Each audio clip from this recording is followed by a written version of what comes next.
Very great pleasure to welcome you all to this sustainability conference, which we are opening with Mr. Will Wynn, who is a former mayor of Austin in Texas, but also has quite a few other, what would you call it, Will, to your name? Job descriptions in there somewhere. Infamy, perhaps, I'm not sure. Yeah. So, I mean, obviously, St. Patrick's Day is all about going green. And what better way to do it than to explore the sustainability and greening of this world that is essential for our future. Will has a very interesting story about his time in Texas before he moved to Portugal, and he has interesting perspectives about his time in Portugal as well. So we're going to get started straight away by welcoming Will. You're very welcome. Thank you for joining us today. And can you tell us a little bit about yourself and your Irish connections as well, please? Well, yes, I was excited to even learn of a Ireland-Portugal business network. I'm Irish by heritage, including my grandfather, Charlie O'Hagan, who immigrated to the States just before the turn of the last century in 1899. And through so my mother, Shockey O'Hagan, raised us as, Irishmen, even though we were born and raised in Texas and, knew more about, sadly, guns and horses than we did about, our true Irish roots and history. But Ireland has, as you probably know, a relatively liberal citizenship program for grandchildren of the island. So as a grandson of Ireland, I was able to get my Irish citizenship about 5 years ago, sort of celebrating my, 50th birthday. And as soon as I got my citizenship, then of course I got my passport. And then I actually started getting serious about living and working and retiring in Europe and doing some business with Irish colleagues. Great. And you started off your career as an architect. So how did that develop? Well, I was interested in architecture as a young man, and I was quite gifted at the mechanical. Back in those days, you still drew. Architects didn't use computers. We used triangles and T-squares. And I was a gifted mechanical drafter, we would say, a draftsman. I wasn't really an artist per se, but was good at it, enjoyed engineering and math. And so got my architecture degree and then practiced for a few years in large firms after university. But real quickly, and even while I was still in university, I sensed that I wanted to get into the commercial ownership, management, construction end of the business, not the actual design architecture.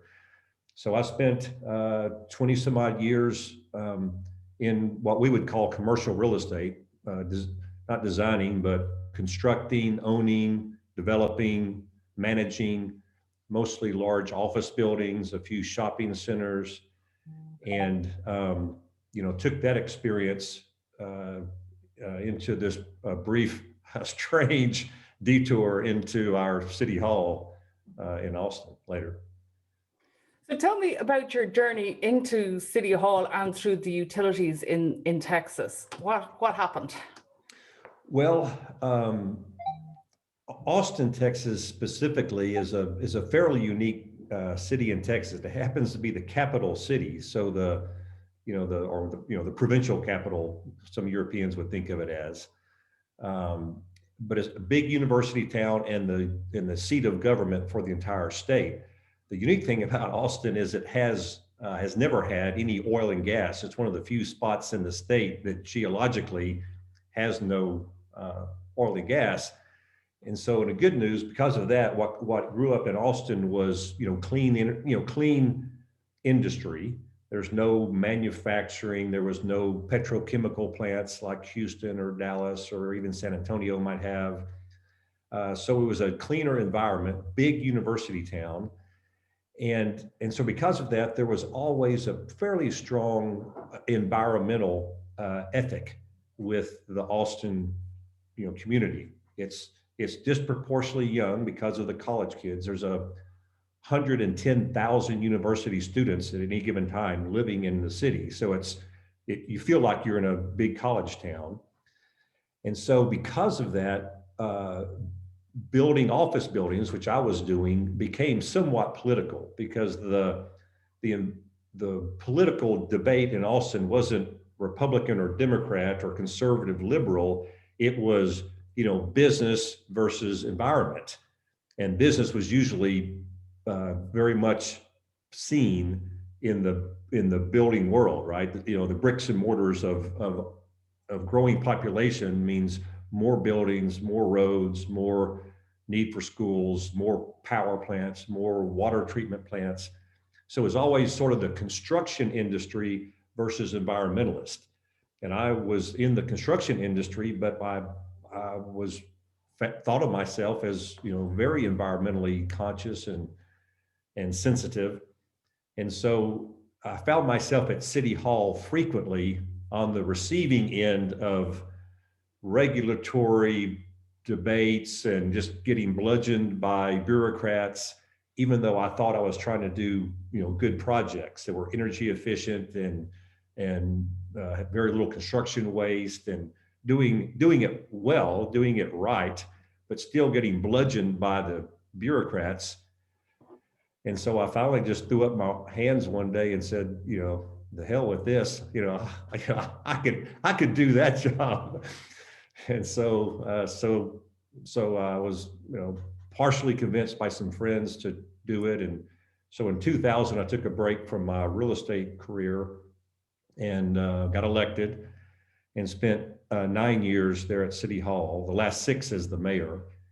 And it was a great experience. I learned a lot, but it also allowed me to use what was construction, architecture, engineering expertise, and start to look at how the city operates, how the city approves its building standards, its building codes, and then maybe more importantly for this discussion, Austin is fairly unique in that they own their municipal electric utility. So the city of Austin owns its power plants. It's fully integrated. We own a nuclear power plant, a coal plant, at the time, a bunch of gas turbines. And so I got to run an electric utility, a fully integrated electric utility. We own the meters, the wires, the telephone poles.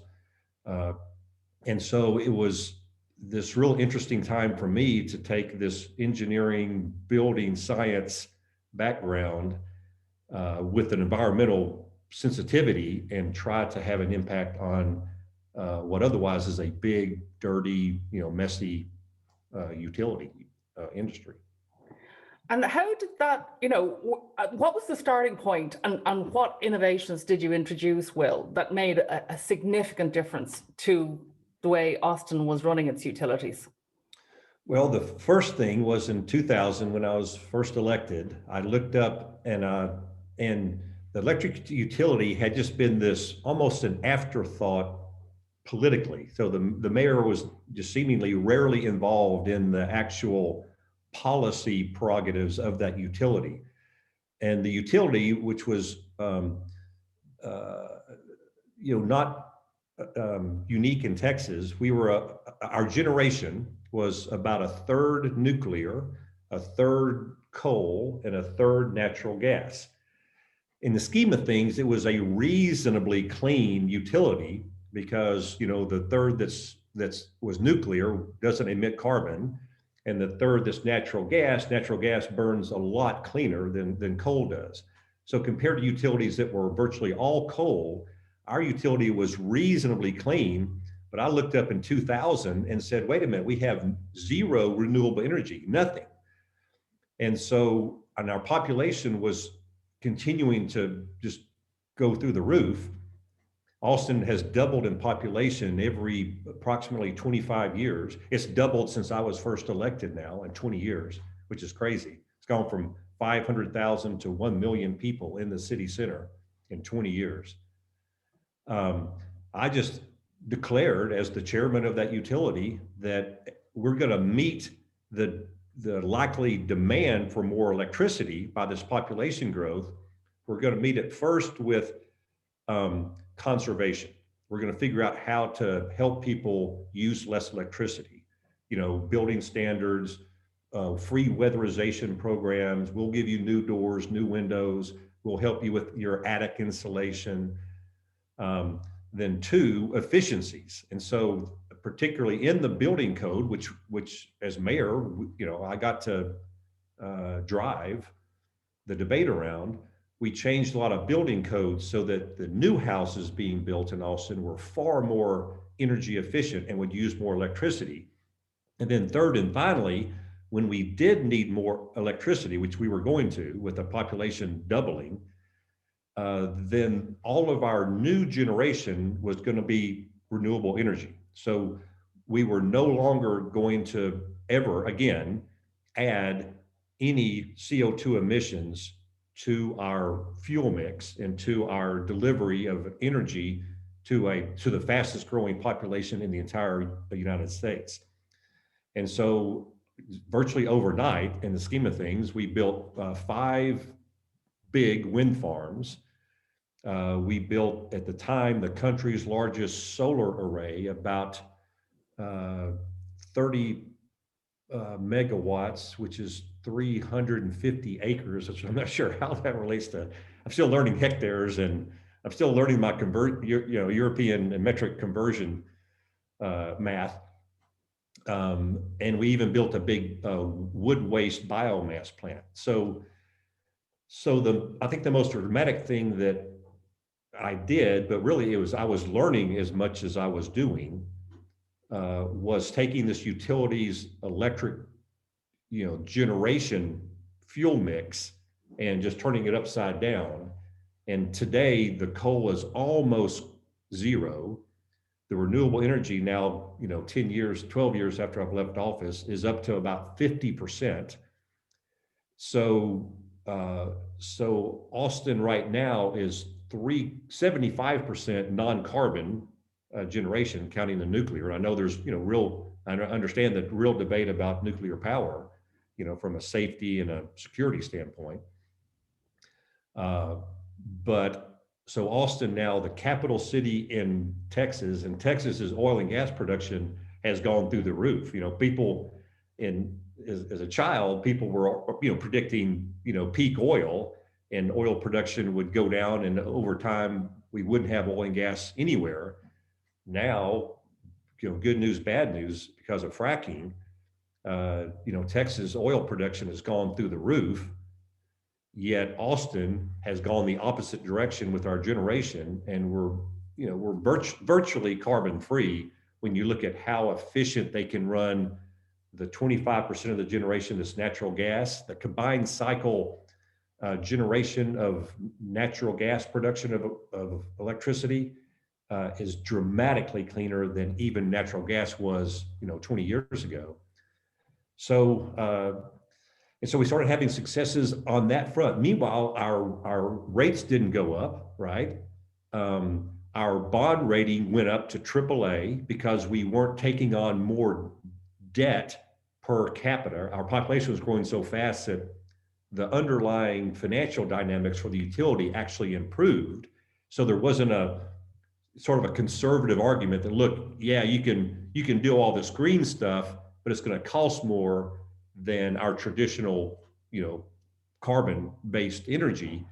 And so, we don't want to pay more. But in fact, the opposite has proven true. Most of the months of most of these years, just based on, real pricing. And in fact, we've seen this tragic, horrific example of what the rest of the states, total deregulation and reliance on carbon mostly for this electric generation, how the whole, grid failed last month with, tragic and staggering consequences. So as the electric utility that gave sort of me and Austin's this platform, if you will, to really start showcasing our green ethos. And from then it was just sort of easy to start doing these sort of incremental green things. The population was behind, me and us, the whole greening. So Austin started championing itself as this green, little green oddity in this dirty state. Otherwise, a quick aside, Texas, with 30 million people, Texas emits more CO2 than all but 5 countries. So if Texas were its own country, it would be the 6th most polluting country on the planet, just ahead of Canada. So, I mean, dwarfing the big countries in the EU, for example. So here was Austin, the state capital, right in the center of the state, this little liberal, progressive island, ideological island. So then the citizens sort of bought into that, especially the young people, and Austin's a really young city, bought into it. And so then it became easy to promote, plug-in cars, to promote ride share and bike lanes and curbside computer recycling, and, just anything we could think of that, and they try to do it before, San Francisco would do it, or before, Michael Bloomberg would do it.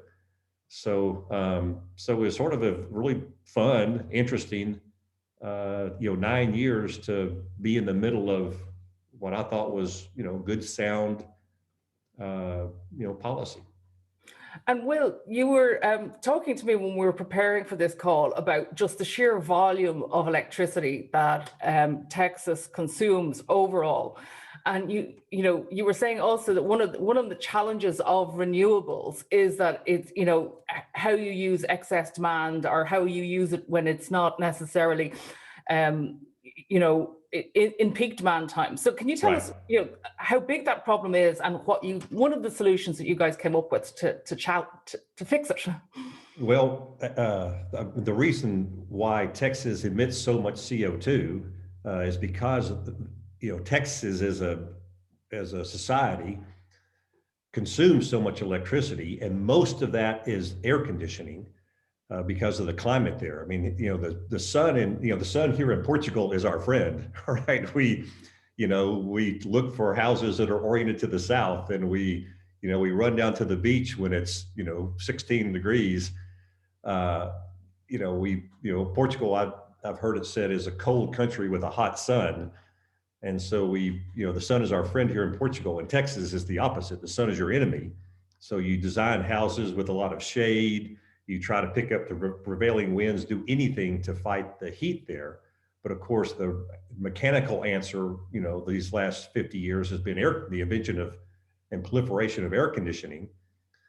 So because of that, Texas's grid, a standalone grid, just the state, is 77,000 megawatts of electricity, which I need to do some research and try to compare that to all of Europe, for instance. I know it's certainly bigger than the big countries of Germany and France and Spain, but I'm afraid to look to see what that scale really is. But air conditioning is the issue, really. So when we built 5 wind farms, the wind farms that we built for our utility were actually 800 kilometers away from Austin, and in Texas, the wind blows more in the west of the state than it does where all the people live. So we built the wind farms out there. And even though we knew this in advance, we also had to deal with the idea that the wind blows more at night there than it does in the daytime. And so, and at night, we really don't need nearly as much electricity. People are asleep, lights are off, that kind of thing. And in fact, because we have a nuclear power plant, our base load at night is generally served disproportionately by that 24/7 nuclear power plant. So we had these wind farms in West Texas generating all these excited electrons, and we didn't have a use for them. They would be sold somewhere else in the grid. So I decided to build it grew into this, the world's largest man-made block of ice, at the time, 52,000 tons. So every night we would freeze this block of ice. It's 8 stories tall. It's really big. And so we freeze 52,000 tons of ice with all that free renewable energy, right? That otherwise, we could sell and make a little bit of money or not use probably. So we freeze the ice every night. And then as the wind dies down in the day, that ice just naturally, melts. And as that ice melts, it becomes the 42 degree, or probably whatever in Celsius, that'd be, 8 degree water, whatever that math is. And so we pipe that 8 degree water underground through our downtown, and we essentially offered free air conditioning to anybody who would come build who needed it. And so seemingly overnight, in 5 years, probably $3 billion US, or 20 million square feet, which would be 2 million square meters of new buildings were constructed, all on our chilled loop system. And so their electricity footprint is very nominal. So in fact, 40% of their total electricity is their air conditioning, but now all of that is being supplied by a super efficient renewable energy storage system of this ice. And so we've had this building boom of private sector tax base. 20,000 people have moved into the core of downtown. These buildings are all residential. They all had to meet our green building standards. So they're all uber energy efficient. And then meanwhile, the utility, made a little bit of money. It was just sort of a self-financing system where we sold enough, contracts on the closed loop system to easily pay for, the construction cost. And what it really is, though, allows us to store renewable energy that ironically blows at night when we don't need it for the daytime when we do need it. And so it's been a smashing success. I have this fun PowerPoint slideshow that I've given numerous places around the world. And it's just another example of, I had this green young citizenry behind me and behind that policy. And so anything we could think of to do, we could politically get done. And in this case, it was fun because it brought architecture and construction science, building efficiencies, even building design. These buildings, these are the 20 tallest buildings in Austin. And really, they're now the tallest buildings west of the Mississippi in the US. So they're only New York and Chicago has any taller buildings now. They're all residential, but also the fact that there's no air conditioning units on the roofs of these buildings. So the roofs don't have to be structural to hold up all that weight. So now the architects can have much more freedom to design really attractive, caps to the building. And so it's also just nice to see architecture and design, which I think is important, than to see giant, condensing, compressing units that exhaust, steam up into the air all day, every day on these hot days in Texas. So the architecture is better, the livability is dramatically improved, the tax base is dramatically improved. The carbon, the overall sort of carbon footprint per capita of the city drops slightly. And it's fun to talk about. You can do the right thing from a greening perspective, from a climate protection perspective, and have all these other economic benefits and societal benefits at the same time. And Will, in terms of financing those projects, I mean, you had five wind farms and a giant solar farm. And as a municipal authority, did you go to the private market to fund it, or did you fund it through municipal taxes and other, other forms of funding? Well, the wind farms and the solar farms, it's a fun little twist. So public utility like Austin Energy, we call our electric utility, it's nonprofit, so it doesn't pay taxes to the federal IRS or the federal tax department. And so but there are big tax credits and tax incentives in the US at least for developing renewable energy. But as a non-tax paying entity like the city, we couldn't take advantage of those tax incentives or tax breaks, tax credits. And so we would actually go to the private sector and we would find, we'd do a solicitation and the private sector would actually build the wind farms so they could then take advantage of the tax credit to bring down the price they would need to charge. So we would let the private sector actually build the wind farms, but we would contract, and we had really good credit. And they knew they were going to get their revenue. We would contract for all the electricity that they would generate. And so by the time the wind farm was built, which would take a couple of years, we scrambled around and we just go to our citizens, to our customers, our retail customers, and we would say, we're trying to build this big wind farm. Will you sign up to be, one of its customers? That is, will you agree that all of your electricity demand from your small house will be satisfied, very, microscopically small percentage, by your demand? And so, and we purposely wouldn't make a profit. We would just, sort of pass that through to our customers to promote more renewable energy. And so the citizens jumped at the chance just to say that, their house is 100% renewable power, right? So then I would give a certificate, to each person.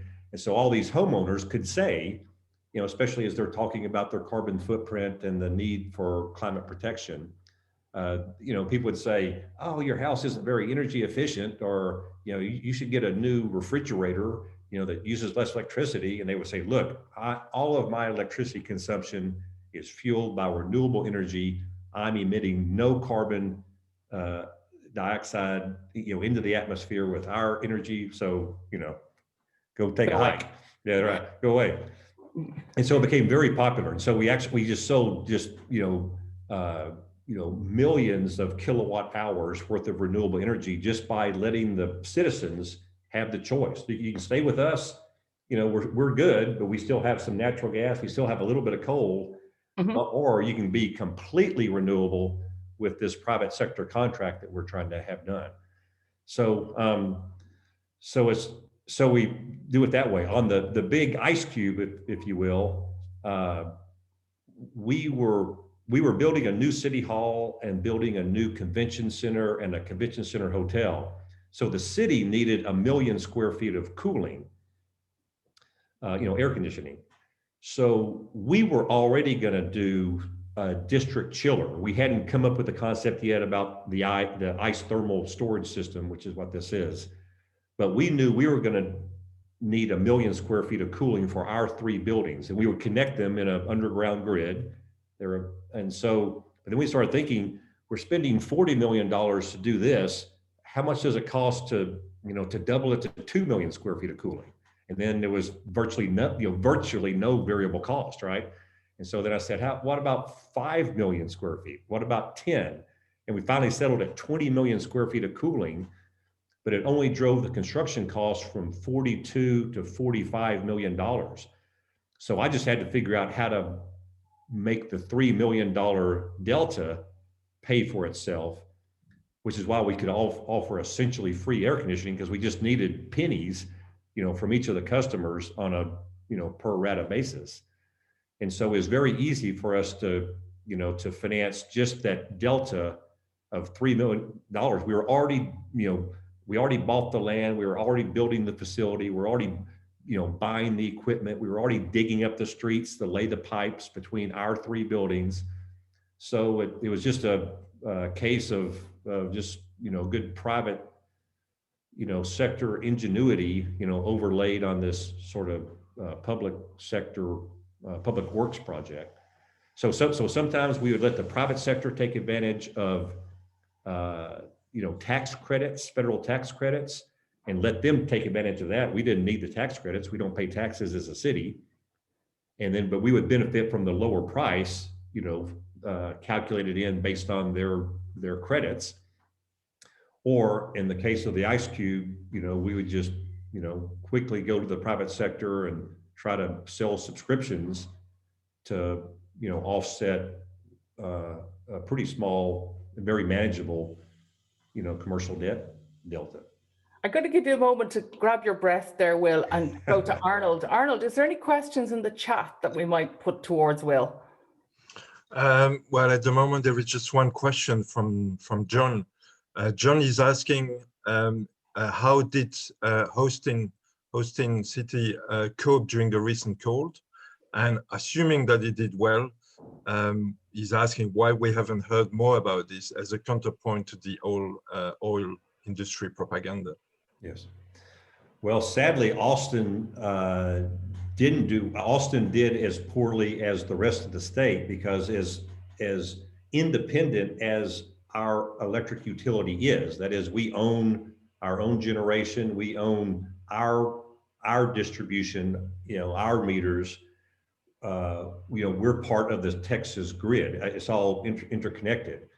And so when the managing entity that oversees the Texas grid, as the disaster started unrolling, and the lack of weatherization and just a lack of foresight and lack of excess generation capacity, because it's such a private sector, deregulated market, no one's going to build, excess capacity that they think they're not going to, sell and make money off the generation all day, every day, which is the fundamental reason why the Texas grid failed. There's no backup, and there's no financial incentive to build backup, because you're not going to get paid for that, in this private sector, deregulated, hour by hour energy market. So the whole state grid started going down, and they instituted these rolling brownouts, they called them. They became blackouts, whereas the state could just turn off electricity to parts of the state, including Austin, just willy-nilly. The thought was they could bring them back up, half a day later, but they ended up not. So Austin was hit about the same as all the other cities. I was checking in with my family frequently. I have several brothers still there. One of them had no electricity, which also means no heat, for 72 straight hours. Cell service started going down. I mean, it was just a complete disaster. So unfortunately, progressive fuel mix, proved to be no better suited to fight bad public policy than carbon generation. But again, to sort of make a simplistic answer, the problem with the Texas grid is it's almost unthinkably deregulated. And so you build a power plant, you only get paid for the hours that you're selling excited electrons. And so in a typically regulated market, the regulators would allow, generation owned entities, people who build power plants, they would get a return on that investment, period, right? The regulators would sort of tone the rates that everybody pays. And so even though your facility might not be generating the electricity at that hour of that day, it's on the grid, and it's excess capacity, and it's backup, and it's a safety valve. And by the way, we think you need to spend more money on this because it needs to be weatherized really, really well. And you need to be prepared for a once in a 500-year, climate event, because now they're happening seemingly every 6 months. But no investor is going to spend extra money unless regulators would allow for a fair, return on that investment. But in a completely deregulated private sector electricity market, no one's going to spend an extra dollar, an extra euro on anything unless it is helping them, sell electricity in real time, because that's the only way they make a penny. And so it's a massive grid management policy decision that sadly is above the city's, above our ability to even contest, that was the disaster for the state. And it, it looked like a poorly run Caribbean island, the way it just, this is, a really rich, really affluent state with all the natural resources imaginable. And people didn't have running water, electricity, cell service, heat when it was minus 17 degrees. And it had never been minus 4 degrees in Austin, and it was minus 17. Unbelievable, Will. Celsius, yeah. Anyway, Arnold, is there any further questions before we move towards Europe on Texas? Yeah, there are two more questions, but one maybe we'll take later, which is about exactly Europe. And the other one is more general questions. Paul is asking, do you think the energy production should be strictly private or public, or a combination of both? And if both, what should be the split? Well, I start from a place, and my thinking evolved on this. When I was in the private sector, building office buildings and paying electricity bills, my instinctive knee-jerk reaction was, I wish the electricity company was private and was run as well as a business, right, as my business is being run, right? So that was my, instinctive initial place. The more I saw the importance and the intricacies of the interconnection of a grid, and the role that your individual building plays, usually as a consumer, but now potentially as a generator of electricity, my thinking's evolved pretty measurably. And then, of course, as the chairman of a public utility, I just saw, if nothing else, the policy prerogatives that come with the ability for the community, in theory, via their elected representatives, to make their own policy, because some things might be more valuable to that community than, how many pennies per kilowatt hour they're paying for electricity. So now I'm of the, measured opinion that things like water delivery service, electricity delivery service, should be publicly owned.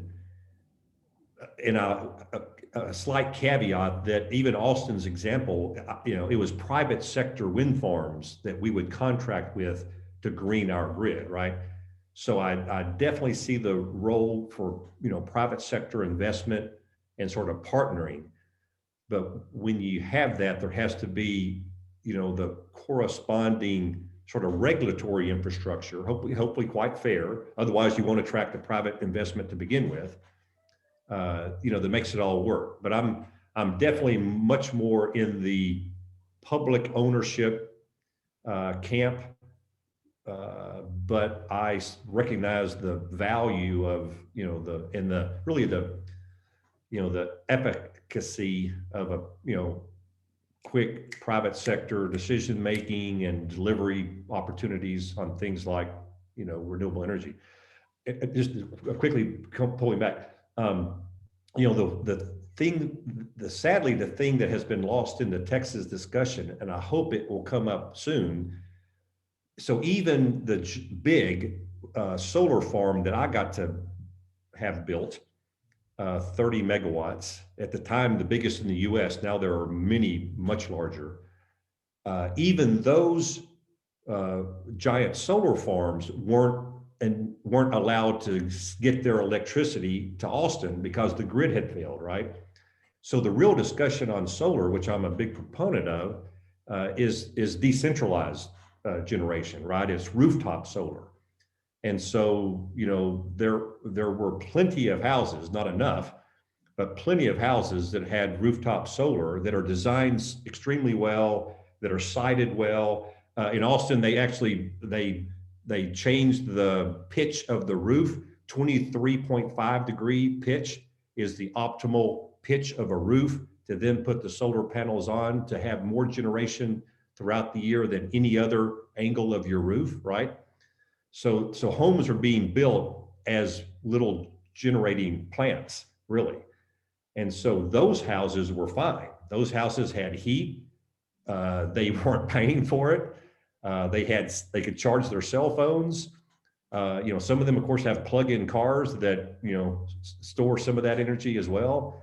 So sadly, what I haven't heard, and is frustrating, is the solar advocates need to somehow help steer this debate, is raise the awareness of the difference even between concentrated solar, big farms that I got to see built, and actual distributed rooftop solar on every house and building and structure really imaginable. Great, thanks, Will. I'm going to move on. You can grab a glass of water for a second there if you need one. Yes, iced tea. It probably looks like harp or something. This is my morning iced tea. I'm a good Texan. Yeah, well, it's a bit early in the morning for that now. Well, even as an Irish person, I say it's a bit early in the morning for something stronger like harp. So your connection to Europe, how did you end up in Portugal? In 2009, as I was leaving my mayorship, the mayor of Lisbon at the time, Antonio Costas, who of course now is our prime minister, had me come over to Lisbon to give the Austin story to his business community. It was less about greening and energy policy than it was how to make the population growth that Austin had experienced, and disproportionately the growth that Austin experiences with young people. And so Austin attracts more 25-year-olds than any city in the country, US by far. And so the driving factor behind Austin's population doubling, in fact, are young people who already have their college degrees, usually actually moving to town, right? So it's the holy grail of demography, right? A 25 to 35-year-old person moves to your town. The fact that they're moving there probably means they have some affluence, right? The ability to even move to begin with. They're probably, if they're going to have a college degree, and most of them do, they already have it, right? So somebody else educated them, but you get the benefit of their brain. It's, the terminology can be called the brain drain when your young people leave. Well, Austin is like a brain vortex. It's where the brains are all coming. It's one of several cities like that.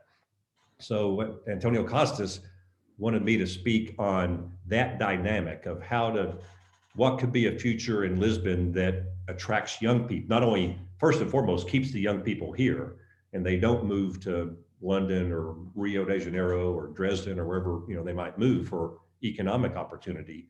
So how do we keep them here? And then two, how do we attract other young people? So that was 2009. And since then I've lectured at several universities here in the country as sort of a follow-up to that.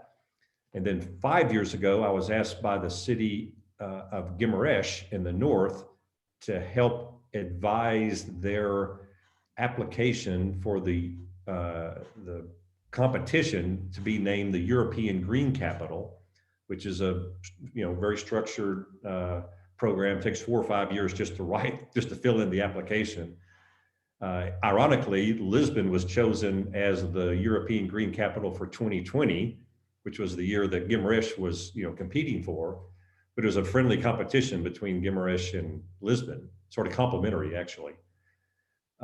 And so it was really the awarding of Lisbon's designation as the European Green Capital for 2020 that inspired me and helped me convince my wife that now that our nest is empty, let's move to Portugal, near Lisbon, and I probably will try to participate as much as I can in all the different events that would happen throughout 2020, and of course, including a big one that would be happening, March of 2020, and none of that happened, right? The whole, sadly, the year wasn't lost to Lisbon, but Lisbon didn't get to host all the different conferences and demonstrations and host all the different, European policymakers. So it's really, unfortunate. One of the many unfortunate results of our COVID year in 2020. But that was the inspiration for me to, get over here and try to, semi-retire and tell my story, which, it's getting more stale as the years go on. It's much further back in the past. But then also, maybe as importantly, as I became really engaged in the US debate about climate protection and CO2 emissions, mostly sort of, pounding my head against a brick wall in Washington, DC, you can't help but look at the stats of other, first world countries. And, the European, lifestyle, sort of the sensibility of generally the European lifestyle is just so much more attractive to me than what we have in the US as a general statement. The Europeans use less electricity per capita. They drive fewer vehicle miles, per year per capita. I think they live healthier lifestyles generally. Diet is better. And so it's also this sort of personal attraction to getting a chance to experience what I see is a statistically, if nothing else, but clearly a statistically, cleaner, better way to live. So I jumped at the chance, especially with my Irish citizenship and passport, jumped at the chance to come to Portugal last year. Mm-hmm. And, looking at it now through the lens of having lived in Europe for a while and experienced the difference, I mean, such as it has been, Will, in your pandemic year here, what do you think in European terms? I mean, we don't have this ability to rebuild a city like you could do with Austin. What do you think the future of sustainability is for European cities that are much more established and have much older building sets and can't be knocked down and restarted? What do you think it holds? Right. Well, I'm awfully optimistic. I mean, first and foremost, the average European starts at such a lower carbon footprint than does, say, the average American, right? So even though there might be more opportunities, if you will, with a big, fast-growing, U.S. population to do some things, the per capita, carbon footprint of the typical European citizen is already so much lower, right? So it starts at a better place. But my experience these years, just with, the proliferation of electric vehicles, for instance. It's so much faster than I thought it would be, and I think it's going to even speed up. So I think on the transport side, Europe is actually, I think, leading the way. And then on the whole material science, side of how to have, more generation out of the same, solar panels or different solar panel design to begin with, or materials to begin with. And hopefully just this continued expansion of, water reclamation, of, bike lanes in your cities. It varies per country and per city dramatically, of course.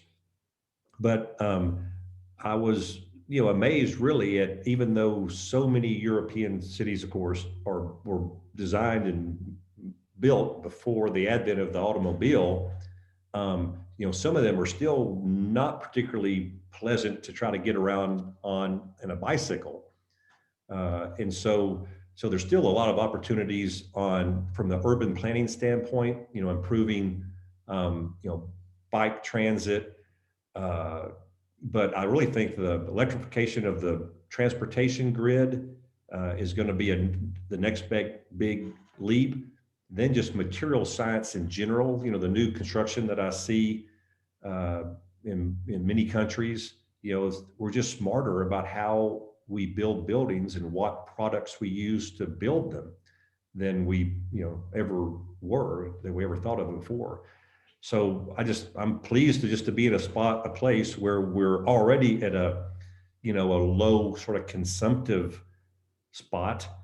And I think there's still, plenty of attractive opportunities. In fact, the European Green Capital program, it's 12 different sections, and it's everything from renewable energy to bike access to water reuse and reclamation, sort of the water delivery system, building standards. And so it's I think the EU Commission has their scientific arms around what are the main categories where there's substantial room for improvement. And the competition between, for the European Green Capital is just a personification of what a bunch of people in the private sector and public policymakers are doing in every country every day, I think. Great. And my last question for you before we throw it open to the floor, Will, then is, you literally just touched on it very briefly in that last sentence and mentioned it previously in Texas. Is the idea of public-private partnerships going to be the way that opportunity is exploited for a sustainable future? I'm a big fan of public, private partnerships, and I'm not intimately familiar, with European law and maybe the variations between, some of the bigger industrial countries and some of the other ones. But I've just experienced that, the sort of the flexibility and the nimble nature that the private sector can complement, the public policy in a significant way. And I would think that, Europe probably has a longer history of it, frankly. The US seems to be one or the other. It was either the public sector slugging it out and getting something done, or this unregulated, private sector, doing a lot more work. My instinct is, Europe already had more of a mix of that, more experience with that over the centuries. But yeah, I just think that most policy makers hopefully recognize that, there's so much you can take advantage of with the private sector that it's just, too hard for the public sector to pull off. Mm-hmm. Great. Thank you very much, Will. That's my part of this done now. So you have a few more minutes left. Sure, of course. Arnold, do we have any questions that people would like to ask Will about his experiences? Well, actually, there is a question which relates to what you just discussed from Paul. He's asking, should the pension fund type entities be the sole funders for public projects, as they can benefit the public at both ends? Well, I mean, I'm not familiar with, sort of the scale and scope of the public pension plans in Europe. I'm sure they're massive. And so it always seems to me that, the biggest sort of institutional lenders have, more, appetite, for these big needed projects. And when there can be this, sort of this additional social benefit to their need to make some, modest return likely on their pension plan investments. But when you can still have that, modest return, but then have this, pretty substantial social benefit, I think it's the obvious thing for them to be doing. And the US, there's some of the big ones are really just now getting, serious about that dynamic. I mean, there's still big political arguments in the US about, some of these investments that, public pension funds, big university systems or state pension plans are still making these investments in, in coal futures and stuff that, yeah, there might be an economic return for the pension plan, but from a societal standpoint, it's, most people agree it's the wrong thing to do. So that debate, sadly, is still hot and heavy in the US. My instinct is that the European debate is far more mature than that. And my guess is the public pensions here are as enormous as they are in the States. And that's precisely who should be, leading the way on investments that have this, measurable social return involved. Okay. Yeah, we've got one more question about the role of nuclear fusion in the future of the energy sector. Do you think it will be the main source of energy? Well, I'm not a nuclear scientist, and so I can't really speak to some of the new,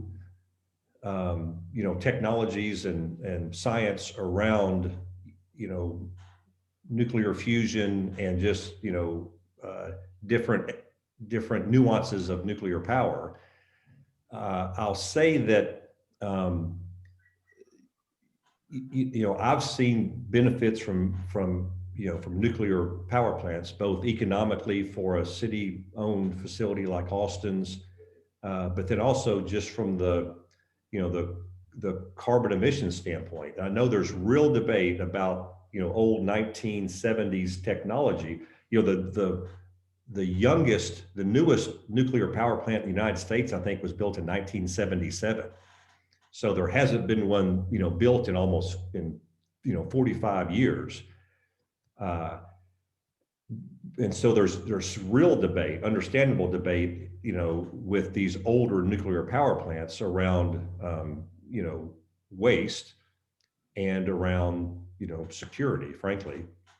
And related to security is just exposure, right? Most of the nuclear power plants in the US for cooling purposes are built, near giant bodies of water or the ocean.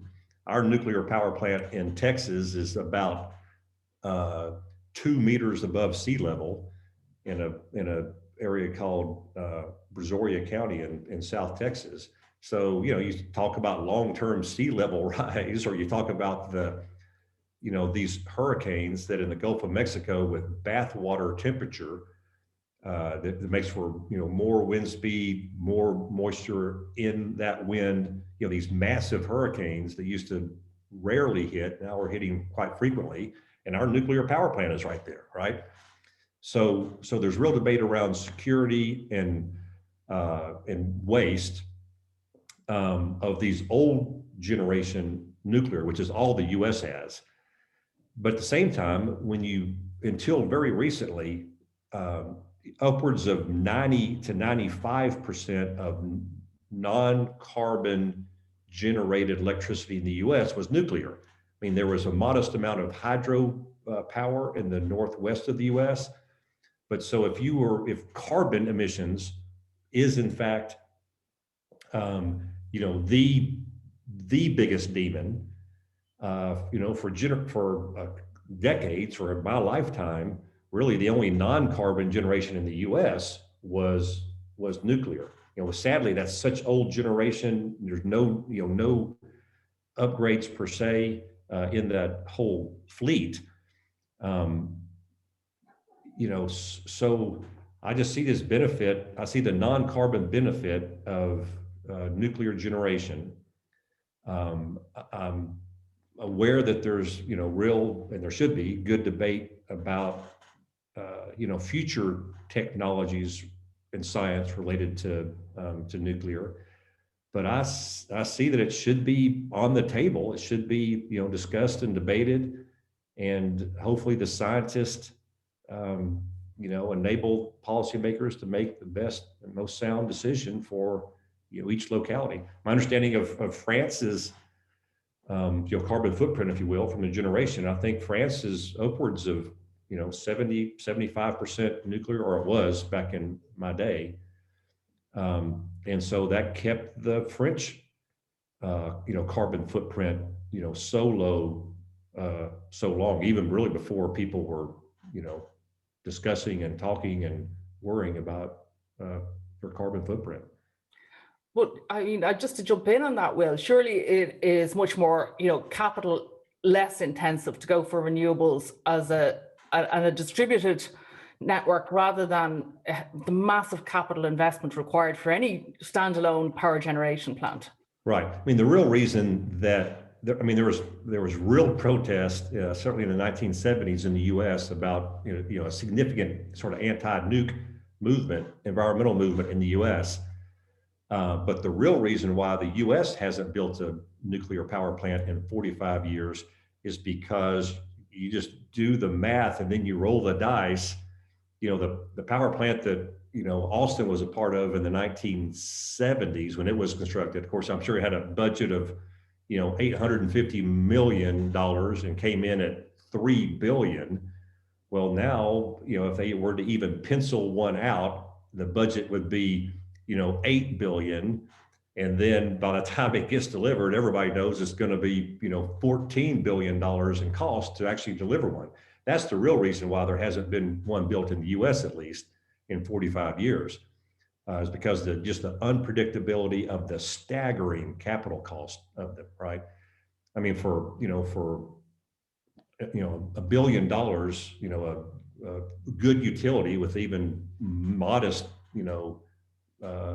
leadership and financial prowess, could satisfy their entire demand likely with renewable energy and some combination that allows for storage of renewable energy and right time demand and just sort of be done with it. But yes, but I've heard TED Talks and others about certain of these micro scale conceptual nuclear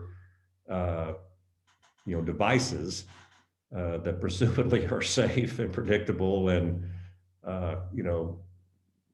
might work. And so maybe in some context there's technology out there that I'm sure some of our delegates today know far more about than I do.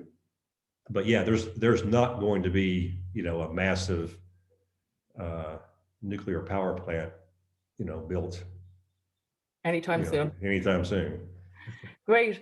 That's the end of it for today. We've reached our hour. Is there any last quick questions before we go? No? There is nothing on the chat. No, I think that's it. Sure. Okay, I'd like to thank Will for starting off our sustainability conference. It was fascinating, Will. And it was actually even better hearing it the second time around than it was the first. Okay, well. I'd like to thank all of our guests for joining us. I hope you found it as interesting as I did.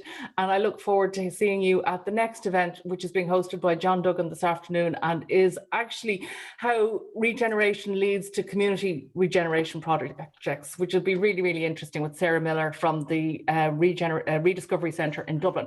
So I look forward to talking to you all later. And thank you once again, Will. Thanks very much. Thank you. And everybody have a happy and safe and green St. Patrick's Day.